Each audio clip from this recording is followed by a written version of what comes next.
People's Food Co-op is your neighborhood grocery store owned by 12,000 of your friends and neighbors. They serve high-quality foods, natural products, and support local farmers, featuring organic produce, meat and seafood, house-made bakery, deli, and more. You don't have to be an owner to shop. Learn more at www.pfc.coop. Prevention is the key to a healthy life. That's why Gunderson Health encourages you to learn about vaccines and how they can help you and your loved ones stay healthy. Vaccines protect against preventable diseases and viruses by boosting your body's defenses. Visit GundersonHealthFacts.com to learn more.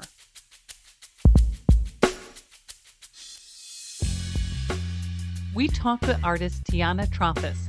Working in a variety of mediums and styles, we explored what led to art and creation, inspiration, arts, services, and offerings, and what is coming up for this local and versatile artist.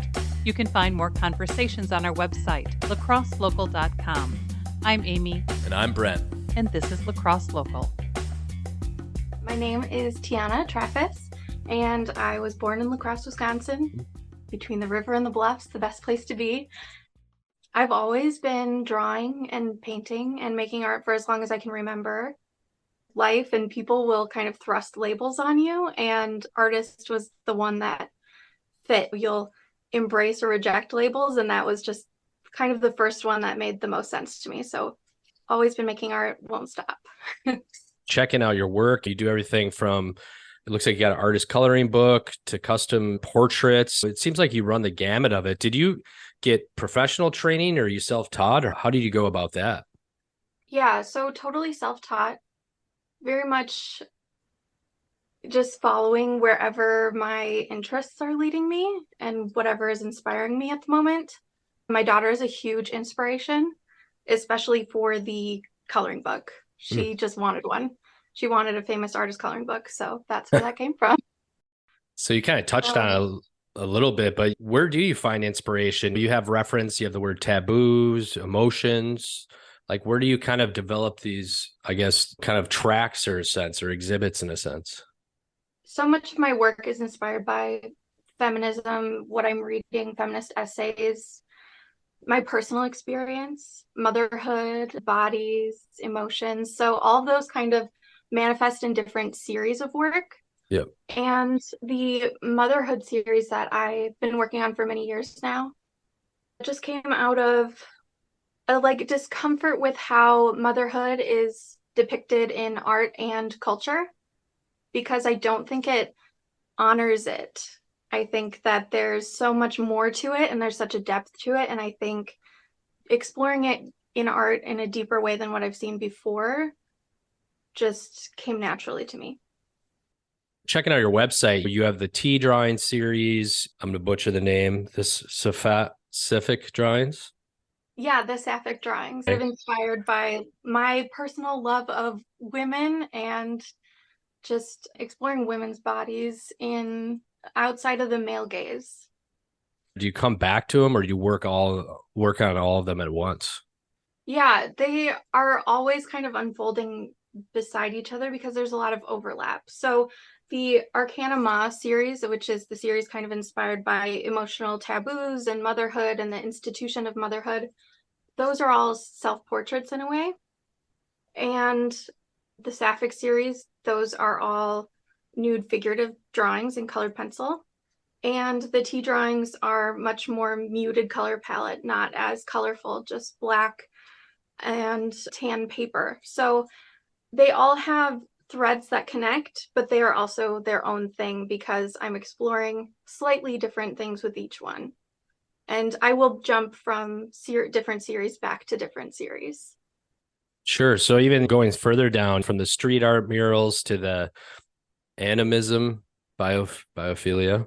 Yeah, so those are just kind of inspired by like a more animist way of looking at the world, seeing the world as and nature as not separate from humans, as kind of all imbued with spirit and honoring nature in that way. I'm kind of a folk herbalist, so instead of having any formal training, I'll just eat the weeds that grow in my backyard, basically, is what that means. And so the tea drawings are also inspired by I'm using local plants to make a tea or an herbal medicine, and then I'm also staining the paper with them. Hmm. And I will use plants to mark the page, as well as rocks and other found objects in nature to kind of give this movement in India ink across the page. And then I'll use a pencil to draw in the figures. So figurative work is really kind of where I like to go. It's challenging, it's interesting, it's emotional. So that's usually what I'm exploring there. Going into your Arcana Ma gallery, there's some real powerful sort of images on there, kind of portraiture related stuff, working, like you said, acrylic, tea, baking paper. Looks like there's thread involved. How are those portraits? How do you work through those or have those ideas for that? So they're very much inspired by just raising a young kid. A lot of those started when my daughter was in her toddlerdom, and now she's 10. So there's a real progression of emotions that come with that. As a parent, you're experiencing in just a single day or a single moment, like such a range of emotions, trying to do the best you can. And it's the coolest and most challenging job there is. So a lot of those materials that you mentioned are also inspired by the kind of lonely landscape of being in early motherhood and Mm, kind of reckoning with a personal discomfort with domesticity. yeah. So baking paper and sewing needles and all these things that sort of represent being in the home and being a mother, but also wanting to be your own person while also trying to raise someone who is going to be their own person. So there's a lot that plays into those. Just checking out this one piece that's on the top of your list here, Always Lonely, Never Alone. I think people could, definitely relate to that in a sense, raising children. And I'm sure we'll accompany this piece with it on the podcast, but just, I mean, just the amount of, I guess, expression or feeling in this piece really kind of shares that. It's interesting when I show them in person and then I get to see people's reactions to it, whether that's in a gallery where my artist statement is displayed alongside the piece, or like at an art market.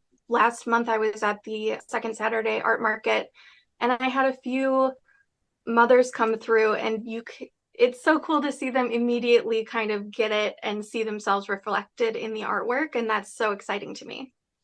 When you're at a art market, it looks like we mentioned, the artist coloring book. You do custom portrait and sketch, surprise art, which I'd love to hear about.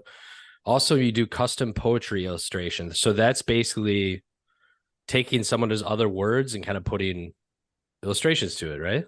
Yeah, so that kind of came about just wanting to make work outside of the stuff that I was showing, just kind of having fun for myself. I made something. And then later on, I was asked to work with Ope Publishing, and I Okay. illustrated some poems for them for a little zine that they put out with a couple of prisoners from Minnesota. Hmm. And that was so cool to do. And I really enjoyed illustrating their work and really diving into their words and all the meaning behind it and creating images from them. So if somebody has a poem that they love, a song lyric, a quote, then I can turn that, talking with them on what they want to see, and turn that into a piece of artwork. Huh. So the surprise art is kind of something it looks like, which I would assume it's a surprise, but it's basically you don't know what you're going to get if they purchase for that from you. Is that kind of Yeah, like in your library of images, or you create specific for each purchase, or how does that work? so it's on my website and it's only $25. It's just kind of like a really affordable way to either start collecting or just kind of dabble in my work and get to know my work. So I'll have sketches or prints laying around the studio, just smaller items like that. And I will send you something and you'll be surprised what you might get. It could be a watercolor, it could be a drawing. So that really ranges. And yeah, it's just a fun and affordable way to have art out there. Huh. So the painted portrait commission, it looks like it's sold out on your website. Does that mean you take those sparingly, or how does that work? Yeah, for sure. Definitely very sparingly. I will take commissions occasionally. It has to be the right fit. And right now I'm just wanting to make my own work and I'm kind of preparing for a series that I'm going to have up in October at Magpie Gelato, like a solo show. So I just wanted to stay focused and not get too overwhelmed with custom. So speak to that a little bit. What's coming up for you? You have a show coming up here? Yeah, I have a show in October at Magpie Gelato in Viroqua. So yeah, that'll be fun. I think I'm going to do more of my tea drawing series there. I think it will work nicely in that space. So, and then just I'm curious again. I know we touched on this. So the famous and not so famous artist coloring book. Yes. So these are works that you drew by hand that people can now purchase of looks like Vincent van Gogh to Frida Kahlo to a number of other street artists. How did you pick those out so people could purchase that color? I got way more into art history and learning about different artists in my adulthood than I ever did as a kid. And the interesting thing about that too is when growing up in school, the artists that you learn about Picasso and Van Gogh and like maybe Georgia O'Keeffe and now maybe Frida Kahlo, but there's so many amazing female artists out there or artists from different backgrounds that you're not going to hear about. Maybe you're not going to hear about David Hammonds, who makes a lot of really powerful work. He's an African American artist working in the 60s and 70s who just made really powerful political work. Or maybe you're not going to hear about there's such a range of fantastic famous artists that are not as well known. And so I wanted to show my daughter some of those artists. And as we were learning about them together, she said she wanted a coloring book that was educational and that she could learn and have fun alongside with. And so I made that for her, and now they're for sale. It's hard to narrow it down though. There's so many cool artists out there. It's so hard to narrow it down. So it looks like also you're like pumping out a sort of a creative blog. So how long has that been going on, or has that kind of helped you through the process, or how does that work for you, creating work but also then writing about it? Yeah, well, I find that I really enjoy writing my artist statements, and I'm not on social media, and I never have been, and I don't plan to be. So if people want to get to know me a little bit better before, just as a way to connect with the artwork, I have that there as a kind of alternative. So that's really why that's there. And then people can see things unfolding, works in progress, what's coming up. I can post, hey, I'm going to be at this pop-up or this art market. So that just is a helpful tool alongside my newsletter, a great way to stay up to date on those things. So is there anything else coming up for you that you're pretty excited about? Well, I'm really excited to just keep up with my different series that I'm working on, especially the tea drawing series and my sapphic series of the colorful nude artworks. Those are really my favorite. And I really like that they do seem to challenge people because they are outside of the male gaze. We're used to seeing female figurative work be for someone's pleasure. And so there's body hair, there's women giving birth, and there's roles and all kinds of women. So I really like that. And right now I have a piece on display at River City Gallery. So you can go check that out for at least up until the 17th of August. I'm not sure how long it'll be there.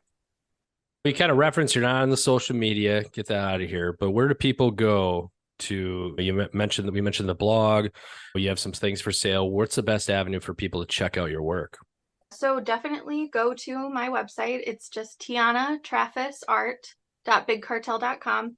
And through there, you're going to see my different galleries full of my series and my artist statements. I keep that up to date pretty well. Again, if I'm not on social media, I kind of have to stay on top of that stuff. You'll find my CV and other things. My blog is linked through there, and then you can kind of stay up to date there and sign up for my newsletter because I don't send it off very often, and you'll stay up to date on art shows and art markets and pop-ups that I'm doing. Lacrosse Local Podcast is a production of River Travel Media. Do you have an interview idea you'd like to share with us? Message us on Facebook at Lacrosse Local. Find out more about us at lacrosselocal.com, and you can subscribe to the Lacrosse Local Podcast on your favorite podcast app. If you like us, rate us 5 stars. We appreciate it.